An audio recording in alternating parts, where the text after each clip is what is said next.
ये दो तस्वीरें देखिए। पहली तस्वीर हेमंत सोरेन की है, जिन्होंने 27% ओबीसी रिजर्वेशन लागू कर दिया है झारखंड में, और दूसरी तस्वीर चंद्रशेखर रावण की है नीतीश कुमार के साथ। इन दोनों तस्वीरों में पूरी देश की राजनीति और 2024 की राजनीति छुपी है। सबसे पहले बात झारखंड की, सबसे पहले बात इस देश के सबसे शानदार हेमंत सोरेन की, सबसे शानदार मुख्यमंत्री की, जिन्होंने एक बड़ी लकीर खींच दी है। तो सोचिए, हेमंत सोरेन ने कहा है कि ओबीसी को 27% झारखंड में आरक्षण मिलेगा। कल मेरी एक सवर्ण नेता से बात हो रही थी, वो कांग्रेस प्रियंका गांधी और राहुल गांधी के सलाहकार हैं।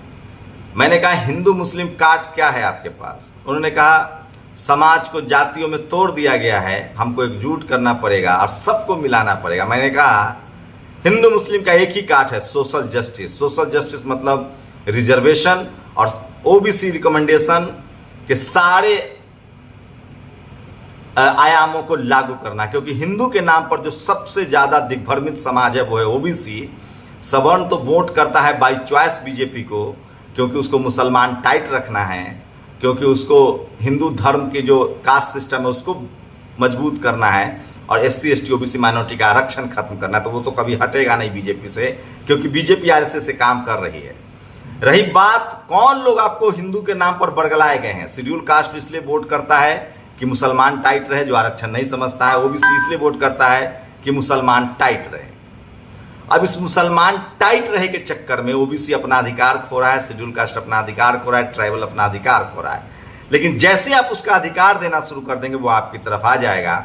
और हेमंत सोरेन पर जब नकेल कसना केंद्र ने शुरू किया, पहले नीतीश कुमार को खत्म करना चाहते थे, उन्होंने वापसी की है घर। अब हेमंत सोरेन ने 27% रिजर्वेशन और खतियान को लागू कर दिया है। पूरे देश में खुशी की लहर है। और सोचिए, अब 25 साल क्या 50 साल भी बीजेपी का कोई नाम लेवा नहीं रहेगा झारखंड में। भले कांग्रेस के साथ गठबंधन रहे या कांग्रेस अलग हो जाए, क्योंकि 60% आबादी ओबीसी की है। झारखंड के आदिवासी मूल निवासी के वर्षों का संघर्ष हुआ सफल। कैबिनेट की बैठक में 1932 खतियान एवं ओबीसी को 27% इन्होंने रिजर्वेशन लागू कर दिया है। अगर कांग्रेस को छत्तीसगढ़ बचाना है, राजस्थान बचाना है, तो यही अनाउंसमेंट करना होगा। राजस्थान, मध्य प्रदेश, छत्तीसगढ़ में 27% रिजर्वेशन नहीं है। छत्तीसगढ़ के मुख्यमंत्री जी, आपके राज्य में भी सवर्ण आबादी लगभग 3% ही है, पर उनको ईबीएस में 10% क्यों मिल रहा है? सोचिए, ये स्थिति है। BJP clean bowled. झारखंड में आज दिवाली मनाई जा रही है, तस्वीरें देखिए। 1932 खतियान आधारित नियोजन और 27% ओबीसी लागू है। और ये तस्वीरें हैं, सोचिए आप, ये सबसे शानदार तस्वीरें। दिलीप मंडल लिखते हैं, बीजेपी ने चुनाव आयोग जांच आदि में हेमंत सोरेन को काबू में करने की कोशिश की थी, लेकिन हेमंत सोरेन ने भी बोल दिया, डरेगा नहीं मैं, दिसोम गुरु शिबू सोरेन का बेटा हूं। हेमंत सोरेन ने शानदार काम किया है, जो आपको तस्वीरों में दिखा रहा हूं। और सोचिए किस तरह से लगातार 1932 खतियान और ओबीसी आरक्षण में आज से संघियों को गोदी मीडिया और सवर्णों की नींद उड़ा दिया, और बाहरी लोगों का बिलिया बिस्तर बंद जाएगा। ये मीना ने लिखा है, जो दिल्ली यूनिवर्सिटी में प्रोफेसर है, और उन्होंने एक लाइन भी कोट किया है, शानदार लाइन कोट किया है, जो मैं चाहता हूं कि मैं आपको पढ़ के बताऊं। उसको खोलने की कोशिश कर रहा हूं। जयपाल मुंडा ने कहा था, सोचिए, जयपाल मुंडा ने कहा था कंस्टिट्यूएंट असेंबली में कि कोई आदिवासी के हक अधिकार की बात जो है वो कोई आदिवासी ही करेगा। इसलिए जयपाल मुंडा ने संविधान सभा में, जब आप आदिवासियों के हक की बात करेंगे तो आपको हमेशा एक आदिवासी की जरूरत होगी, और वही हेमंत सोरेन ने यह काम कर दिखाया है। प्रशांत कनौजिया लिखते हैं, झारखंड में ओबीसी आरक्षण 14% से बढ़ाकर 27% हुआ। इच्छा शक्ति होनी चाहिए, बाकी सब संभव है। सामाजिक न्याय को परोकार। बड़ा चैलेंज है ये अब तेजस्वी यादव के लिए। 69% रिजर्वेशन करे, जैसे तमिलनाडु में है, पेरियार के आंदोलन की वजह से, और कोई नहीं हटा सकता है वहां डीएमके को। झारखंड में कैबिनेट में आज 1932 के खतियान लागू करने की मंजूरी मिल गई, जिसके बाद रांची में प्रोजेक्ट भवन में जश्न का माहौल है। तो ये तमाम तस्वीरें देखिए। ओबीसी झारखंड में 27% है, बताऊंगा, आप कल्पना नहीं कर सकते हैं, सोचिए।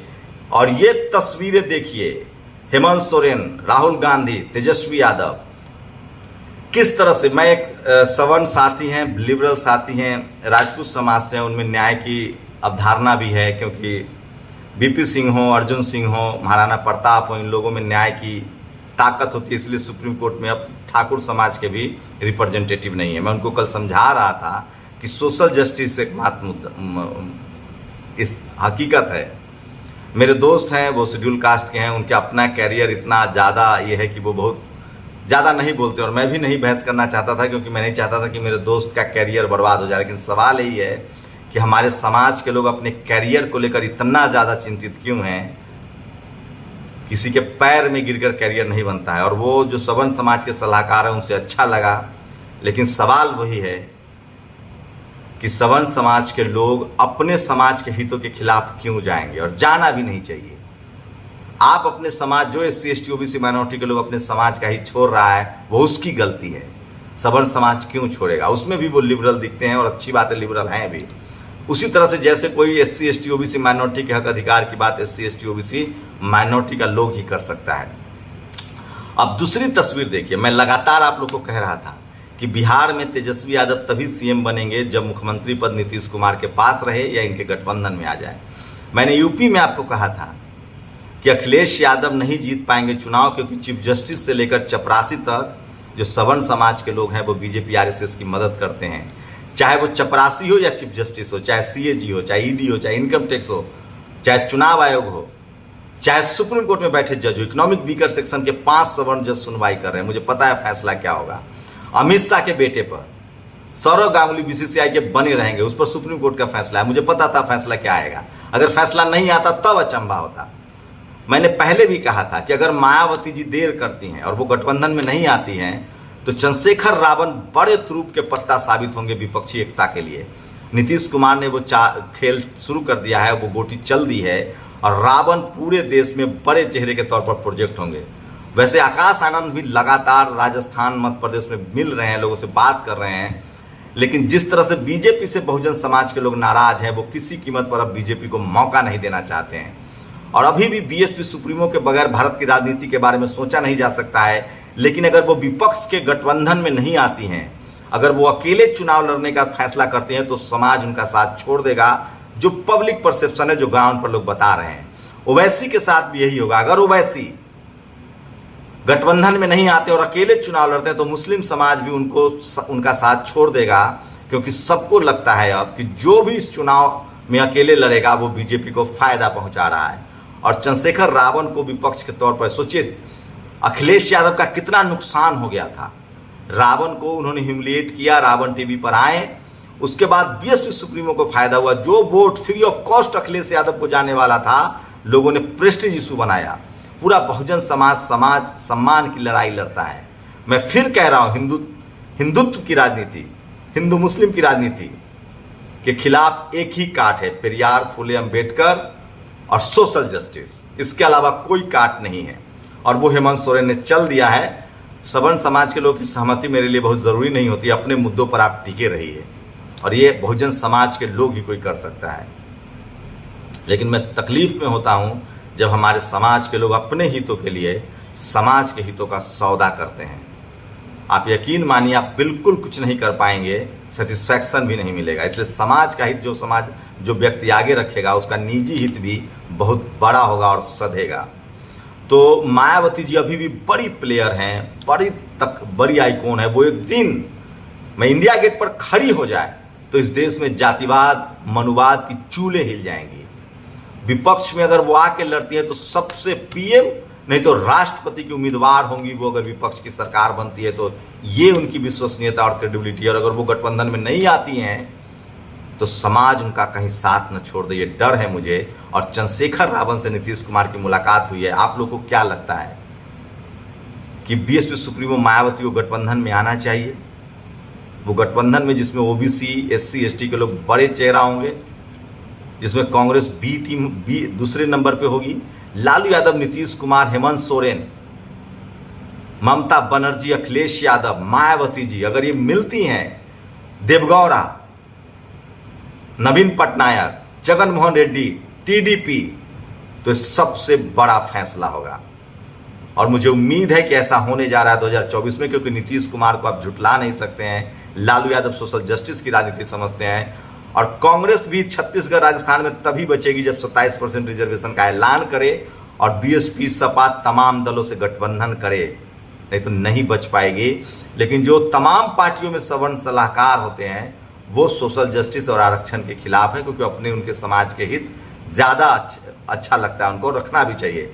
ठीक उसी तरह से सुप्रीम कोर्ट में बैठा हुआ सवर्ण जज भी ईवीएस पर अपने समाज के हक के फैसले देगा।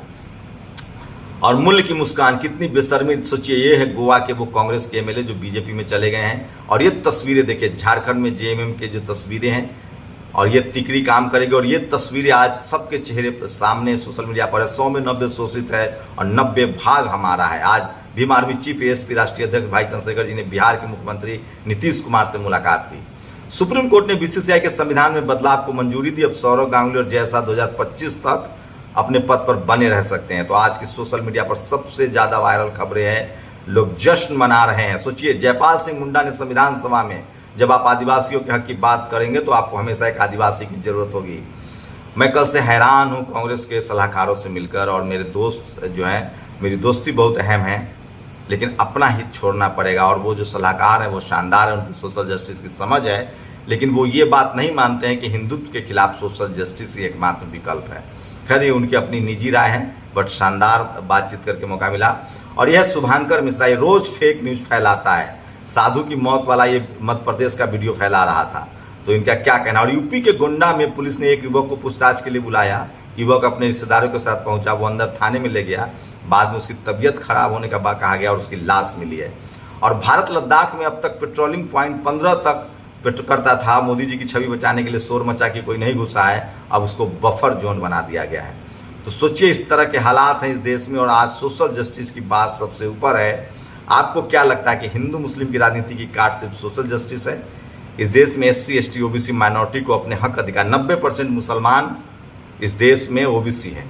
शेड्यूल ट्राइब का आरक्षण बढ़ाना है, शेड्यूल कास्ट का आरक्षण बचाना है, ओबीसी का आरक्षण बढ़ाना है, और सरकार बनाकर तमाम निजी कंपनियों को सरकारी कंपनी बनाना पड़ेगा। जो कह रहे हैं कि आरक्षण से फायदा क्या है, सरकार बना लीजिए। जो सरकारें बेच सकती है कंपनियां, तो सरकार बनने पर कंपनियां सरकारी हो भी सकती है। अंबानी अडानी की संपत्ति का भी राष्ट्रीयकरण हो सकता है, और कांग्रेस को भी यही करना पड़ेगा, तभी बचेंगे वो।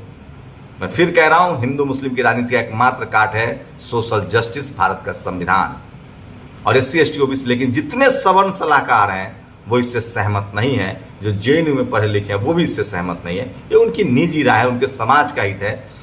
लेकिन मैं ठाकुर समाज से बहुत उम्मीद करता हूं, जाट गुर्जर पटेल मराठा ठाकुर, इनमें न्याय की भावना रही है, इसलिए सुप्रीम कोर्ट से गायब हैं।